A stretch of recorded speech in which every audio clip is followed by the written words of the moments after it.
My name is Christian Paronto, and my call sign was Tanto. Tanto is one of a kind. He's a guy who is ready for anything. You know, he signs his emails RLTW, Rangers lead the way. And that's how Tanto lives his life. We're losing the initiative, Chief. Come on. If you do not get here soon, we are all gonna die. As long as I'm doing the right thing, God will take care of me. So, man, I gotta ask. Yeah. Was the chief that much of an ass in real life? Lord. Okay, and I want everybody to know that we asked our chief to be part of the project. He turned us down, of course. Okay. I thought in the movie, and he knows this way I feel, but I thought we actually made him look stronger. Really? I'll be honest. Yeah, Because I hated the chief in the movie. And I don't care for him either. You can say hate's a strong word, and I don't use it too often, but yeah, I do. Me too. Wow.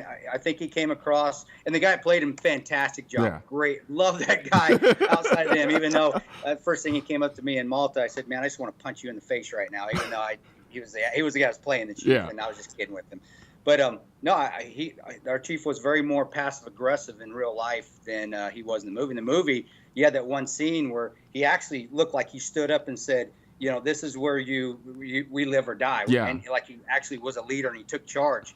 No, that didn't happen. No. Gotcha. So that is one part in the movie where that it didn't happen. I it's good for him that Michael put it in there in respect to the agency. Because Michael. But again, no, I don't. No, I thought the chief came across even better in the movie than he was in real life. The interesting thing about that dynamic that I noticed, right? He more or less just he pretty much thought of you all as just passive hired for gun imbeciles, right? And it, in many ways, I feel like it copied and mirrored kind of the conversations that's going on as a whole within the gun debate. This idea and notion that with reason and intelligence and love and feelings, we can somehow stop evil permanently. And you can hug it and love it, and it'll go away. It's like intellectual naivete. Like, it's weird. And that was persona there. Now, I'm not going to say all bases were like that. Yeah. We had some good chiefs in some bases, but that base, it was a very pretentious us versus them mentality. You're contractors. We are educated. We're a staff to the CIA. By just that qualification alone, we're smarter than you. We know more. It's the same thing, bro. And you get the pretentious people, the East Coasters, I call them, or the West Coasters, just the coasters that know everything for everybody. The Bernie Sanders types, the Hillary types that haven't done it. I'm not going to go to Bernie Sanders and tell him how to be a socialist. Don't come to me and tell me about. Don't come to me and tell me about guns and how to control guns and how to fight terrorism and how to fight wars and how much money the military needs, because you don't know as much as me. But that I'm glad that came through and people saw that in the movie, because that's actually how it was there on that base. But in the bigger picture, the grander scheme of things, that was the route it was going to with the government that we had, and the administration that we had in charge at the time. And you see the failures now because of that. Yeah, no, absolutely. I mean, I remember that. I love the part when he realized, when everything just kind of went to hell, and you can see that all of his planning and intellectual. Like, Mike Tyson had a perfect quote for this, right? Everybody has a plan until they get hit in the face. Until they get hit in the face, or shot at, or blown up. There's that, right. And that was the beauty of the special ops community, is that we call it wargaming. You have a plan. Plan will never, ever go according to it, but you go ahead, and every minute that goes by, you go to your next level of training or what you've done before. You're constantly thinking in your head, what is my next step? It was never going to be black and white. That's the beauty of being in the special ops community for so long and learning that way, because they force it in you that start your plan. Okay, it's a screw up. What do you do now? Think on your feet. East Coasters, West Coasters, they can't do that. If it doesn't fall within according to their plan, and excuse my language, the shit hits the fan, they lock up, and that's what they did. They all went in the black, and it was pathetic, but it was piss poor leadership. Good leaders say, subordinate, take charge of this. You know what you're doing more than I do. That's pride talking right there, and that's a deadly sin, and most of them have it. It's awful. It's awful, but that's how they work. It's weird because it's like, if you just go based on movies, right? People have this perception about the CIA, like they're just all these super alpha, super capable people in every spectrum of reality.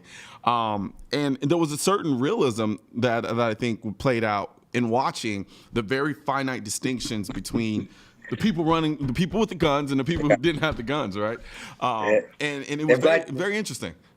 And it's very accurate. It is. It's very accurate. And that's why the agency didn't want us to get the book made. That's why they weren't happy with the movie, and that's why the mainstream media. Did you ever see us on ABC, CBS, or NBC? Never. No. Did the movie rated that? Didn't the movie, even with all that, even with all the left against it, the movie actually did very well. Yeah. And then when the Blu-rays and the DVDs and all that came out, everybody that didn't want to get seen at the movie theater, those things are crushing it. They're killing it right now. And the book is still doing very well. So, bottom line is it showed that the left is not going to do everything it can, and it also proved that the left was in cahoots with the administration right there. Yeah. Perfect. But it also showed that, as long as you keep pushing, and these guys that may not be as smart as the East Coast or West Coasters keep pushing along, keep striving, and keep forcing the issue, you're going to come out on top. That's why I say never quit. You never quit. We never quit that night.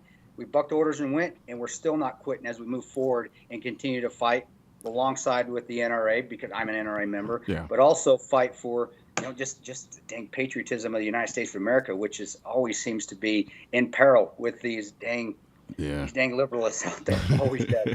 So I got the movie posted. The movie got that. The movie did. I think it did. It really did. It was subtle. It was like, if you paid attention, you caught the political, ideological implications in the movie without it being too preachy.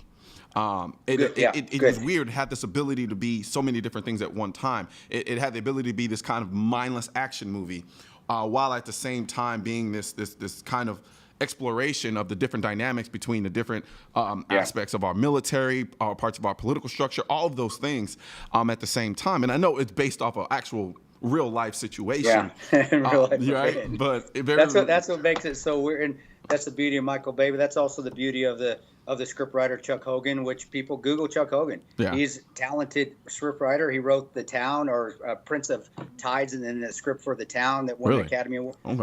We had an A team with the movie, and I don't think we didn't have the Erwin Stoffs and the 3 Arts Entertainment, Michael Bay and Chuck Hogan involved, and Mitchell helping us with the book, then having very solid actors on it. I don't think the movie would have been made, and I don't think it still would have kept going. It's still going. It's a marathon. Yeah. We said this ain't gonna be a sprint. It's gonna keep going. Hey, no, absolutely, man.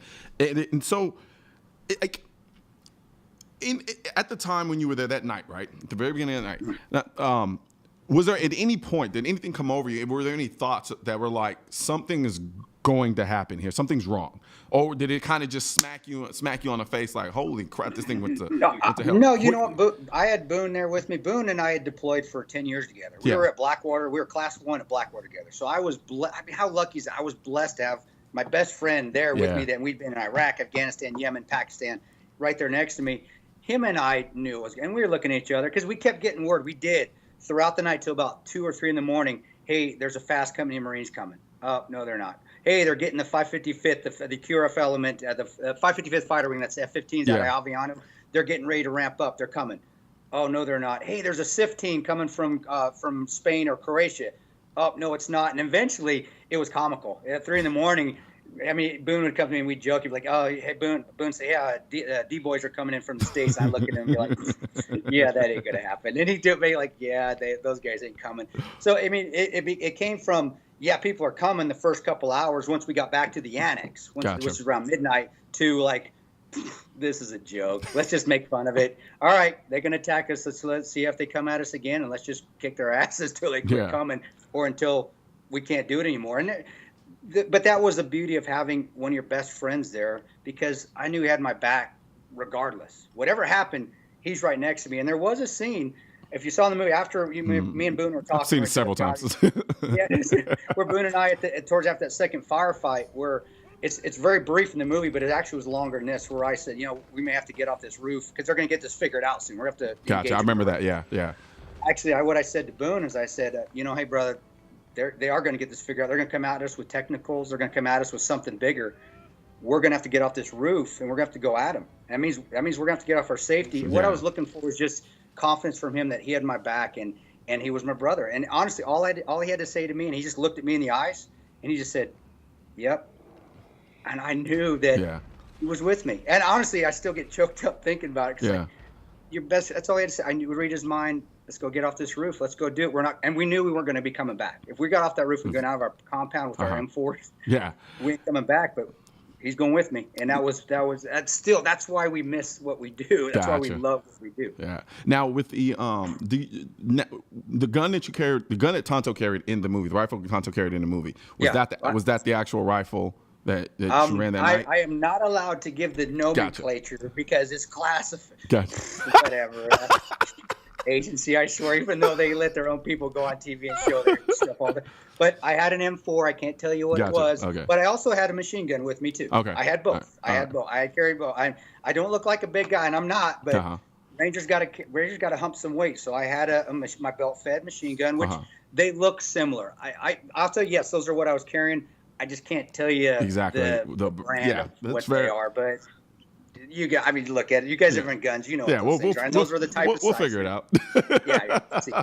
We'll always figure it out. Now, there was a so was it, okay, so, I mean, I got to be honest, man. You guys were, at least in the movie, were rolling kind of nice as far as the vehicles that were at you guys' disposal. Yeah, you know what we did is we had our QRF vehicles were nicer because we didn't use them at all. We normally when we were out in the city, we would go out in soft skins, and it was sort of like that Range Rover that you saw James Badgedale, who played Ty, driving the beginning, the crappy ones. We'd have the crappy ones just for daily stuff, but when it came to the QRF stuff, we had armored vehicles with at minimum a V8 in those things because it's armored. And they're leveled up, ready to go. I mean, that's because those are basically our tanks. If we're going out, we got to have something like. But on daily activities, no, more Land Rover. And even brother, you could have just again because it's classified, whatever.